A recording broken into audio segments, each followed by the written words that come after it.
बड़ी खबर आपको बता दें, रूस के राष्ट्रपति पुतिन भारत के दौरे पर आएंगे। भारत यात्रा के लिए प्रधानमंत्री नरेंद्र मोदी का न्योता पुतिन ने स्वीकार कर लिया है।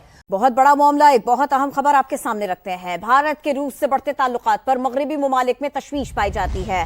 बरतानवी अखबार ने ऐसा दावा किया है।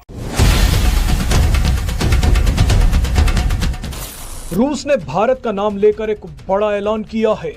रूस के राष्ट्रपति व्लादिमीर पुतिन शेर की तरह भारत में घुसने वाले हैं। रूस ने ऐलान किया है कि राष्ट्रपति पुतिन भारत की यात्रा पर आ रहे हैं। पुतिन की भारत यात्रा ऐसे समय पर प्लान की गई है जब भारत के पड़ोस में एक बड़ा खेल शुरू होने वाला है। हिलाली साहब, सवाल मेरा ये है कि जो रशियन प्रेसिडेंट हैं वो अब इंडिया के दौरे पे आ रहे हैं और S-400 जो है उसकी डिलीवरी तो हो रही है, लेकिन बताया जा रहा है कि S-500 जो वो उनका डिफेंस सिस्टम है उसके लिए भी बात होगी। इसे आप ग्रेट गेम भी कह सकते हैं। भारत के चारों तरफ होने वाले इस ग्रेट गेम में कई देश शामिल हैं। पुतिन से मुलाकात के दौरान वजीर आज़म शहबाज शरीफ साहब से हेडफोन नहीं लगाया जा रहा था, इसके लिए भी उनको मदद लेनी पड़ रही थी। अक़वाम मुत्तहिदा के जो सेक्रेटरी जनरल हैं उनके बाजू खींचते हाथ पकड़ते दिखाई दिए जैसे कोई बच्चा मेले में अपने पापा के साथ गया हो। दरअसल रूस के विदेश मंत्री सरगेई लावरोव ने अचानक एक बयान दिया। बयान में कहा गया कि प्रधानमंत्री नरेंद्र मोदी ने लगातार तीसरी बार प्रधानमंत्री चुने जाने के बाद रूस की अपनी पहली विदेश यात्रा की थी, लेकिन अब बारी हमारी है, इसीलिए रूस के राष्ट्रपति व्लादिमीर पुतिन भारत आ रहे हैं। मोदी ऐसी शख्सियत के आगे शहबाज शरीफ का कोई मुआवजा नहीं बनता। आलमी सतह पर जो पजीरा मोदी मिली है, आपको पता है इससे पहले कभी भी किसी सरबराह मुमलिकत को नसीब नहीं हुई है। पुतिन का ये दौरा सिर्फ एक औपचारिक मुलाकात नहीं, ये एक बड़ा संकेत है कि भारत और रूस के रिश्ते यूक्रेन युद्ध और पश्चिमी प्रतिबंधों के बावजूद मजबूत बने हुए हैं। पुतिन की भारत यात्रा इसलिए भी अहम हो जाएगी क्योंकि 2021 के बाद वो पहली बार भारत की धरती पर आ रहे हैं। उनके साथ उनकी मुलाकातों की जो तस्वीर आई हैं, फुटेजेस आई हैं, सच पूछें दिल खून के आंसू रो रहे हैं। ये हैं हमारे लीडर, ये हैं हमारे नुमाइंदे, जिनकी बॉडी लैंग्वेज देखकर इन्हें आप देख लें कि कोई मिस्टर बीन से तशबीह दे रहा है और कोई इन्हें चार्ली चैपलिन करार दे रहा है, जो कि अफसोस की बात है हमारे लिए। आलमी सतह पर जगहसाई हो रही है। इंडियन मीडिया जो कि तनकीद का मौका नहीं जाने देता, पाकिस्तान पे तनकीद जब भी करनी होती है वो आगे होते हैं, वो हमारे वजीर आज़म की वीडियो शेयर कर रहे हैं। इस दौरान भारत रूस शिखर सम्मेलन होगा और दोनों देश रणनीतिक रूप से कई नए क्षेत्रों में सहयोग को और मजबूत करना चाहते हैं। इस बार बातचीत सिर्फ परंपरागत हथियारों या व्यापार पर नहीं, बल्कि हाई टेक्नोलॉजी, आर्कटिक क्षेत्र और न्यूक्लियर एनर्जी जैसे क्षेत्रों पर भी होगी।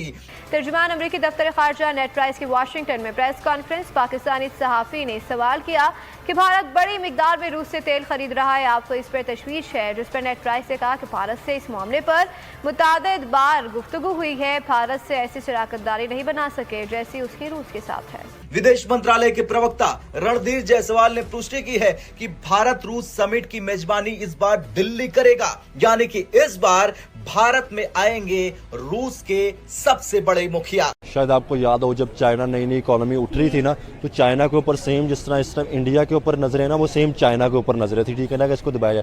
फिर उन्होंने अपने सिस्टम का मजबूत किया। आपको बता दें कि आखिरी बार पुतिन 6 दिसंबर 2021 को अपनी भारत यात्रा पर आए थे।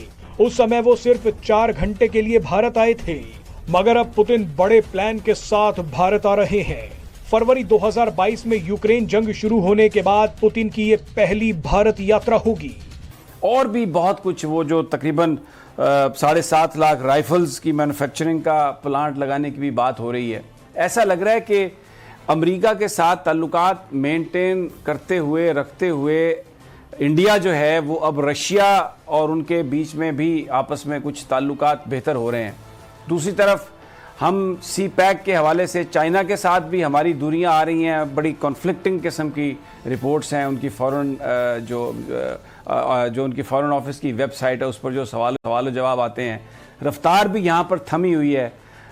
बिल्कुल अफ़गानिस्तान पर भी हम अमेरिका को टो कर रहे हैं। और अभी चौधरी सरवर साहब का मैंने एक क्लिप सुनाया जिसमें वो कह रहे हैं कि IMF ने हमसे सब कुछ यानी लिखवा लिया है और सिर्फ $2 बिलियन का कर्जा देना है उन्होंने 3 साल, यानी $6 बिलियन टोटल है।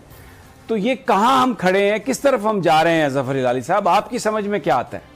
आपको दोबारा खुशामदीद कहते हैं। पाकिस्तान और भारत के दरमियान सीज फायर हुए तकरीबन 2.5 महीने हो गए, लेकिन जंग के बादल अभी भी पूरी तरह से छटे नहीं हैं। कशीदगी बरकरार है। अभी भी इस बात के खदशात मौजूद हैं कि भारत दोबारा कोई हिमाकत कर सकता है। और इसके साथ साथ वो जो आउटस्टैंडिंग इश्यूज थे, मकबूजा कश्मीर का मामला, जिसमें 19 अगस्त 2021 को भारत ने खुसूसी स्टेटस खत्म कर दिया था कश्मीर का, वो अपनी जगह पर बरकरार है। इंडस वाटर ट्रीटी जिसे हेल्ड इन एबेंस किया गया था, वो इशू अपनी जगह पर बरकरार है। पाकिस्तान में भारतीय स्पॉन्सर्ड टेररिज्म जो है वो दिन ब दिन बढ़ती जा रही है, ये इशू बरकरार है। ये आउटस्टैंडिंग जो इश्यूज हैं ये कैसे रिजॉल्व होंगे? डोनाल्ड ट्रंप बार बार क्रेडिट लेते हैं कि उन्होंने सीज फायर कराया पाकिस्तान और भारत के दरमियान, लेकिन इसके साथ साथ इन इश्यूज को हल करने के लिए क्या अमेरिका कोई किरदार अदा करने को तैयार है? वैसे समी साहब, इकोनॉमी की जो आपने बातें की, तो मेरे ख्याल में ये आपको हम लोगों को समझना चाहिए कि IMF के प्रोग्राम के जाने के पहले ये सब कंडीशंस जो थी, इन पे निगोशिएशंस हुई थी। और ख़ास तौर independence of the state bank, इसलिए IMF का कहना यह है कि अगर हम आपको कहते हैं कि ये आपको करना है और अगर आप ना करें और फिर आप और कर्ज के बैंकों से ले लें, ख़ास तौर स्टेट बैंक, और करेंसी छापने लग जाएं, तो हमारा जो इन्वेस्टमेंट आप में है वो आप वापस नहीं कर पाएंगे। लिहाजा अगर हमारे से आप कर्ज चाहते हैं तो हमारे कुछ कंडीशंस हैं, उस पे आप हमें बताएं। नमस्कार दोस्तों। तो दोस्तों, काफी दिन से आप ये खबरें सुन रहे होंगे कि पुतिन भारत आने वाले हैं। तो दोस्तों, अब ये बात पूरी तरह से क्लियर हो गई है। हालांकि ये बात पहले भी क्लियर थी, लेकिन दोस्तों अब बाकायदा एक प्रेस कॉन्फ्रेंस कर इस बात का ऐलान किया गया है। सितंबर में पुतिन भारत आ रहे हैं, ये सारी तैयारियां कर ली गई है। और दोस्तों, आपने देखा था कि इसको लेकर रशिया के विदेश मंत्री ने भी एक बयान दिया था कि पुतिन जल्द से जल्द भारत का दौरा करेंगे। तो दोस्तों, तरफ America, China, NATO, European Union, इन सब से रिश्ते खटपट चल रहे हैं। तो दूसरी तरफ दोस्तों, भारत आना पुतिन का ये वेस्टर्न देशों के लिए बहुत बड़ा झटका होगा, क्योंकि ये सारे मिलकर कोशिश कर रहे हैं कि किसी भी तरह रशिया और भारत की दोस्ती तोड़ दी जाए। दोस्तों, कितना भी ये लोग मना कर ले, भारत अपनी दोस्ती लगातार बनाए रखा है रशिया के साथ, और रशिया ने भी हर मौके पर भारत का साथ दिया है। और इसी के साथ दोनों देशों के बीच ट्रेड भी बढ़ती जा रही है। पुतिन का भारत आना और भारत आने के लिए डेट का ऐलान करना दोस्तों वाकई में एक बहुत बड़ी खबर है, लेकिन हमारे पड़ोसियों और वेस्टर्न देशों के लिए बहुत बड़ा झटका है। दोस्तों, वीडियो को लाइक और शेयर कीजिए और चैनल को भी सब्सक्राइब कीजिए कि वो उस पे आप मानेंगे। तो ये पहली बातें थी और इससे हमने मान गए थे। हम ये बात उस वक्त हमने करना था, नॉट नाउ। अब तो वो देख रहे हैं कि भाई जो भी वो कंडीशनैलिटीज हमारे पे उन्होंने लागू किया है, हम इधर उधर से जाके ये करके वो करके पैसे जो उनकी तरफ आना था, जो ऑस्टेरिटी प्लान में होना था, वो हम मजे से खर्च रहे हैं। तो उन्होंने कहा कि ये ठीक नहीं होगा जब तक बैंक को आप टोटली और कंप्लीटली इंडिपेंडेंट ना करें। तो ये एक ऐसी चीज है जो हमें पहले पता था एंड वी शुड एग्रीड।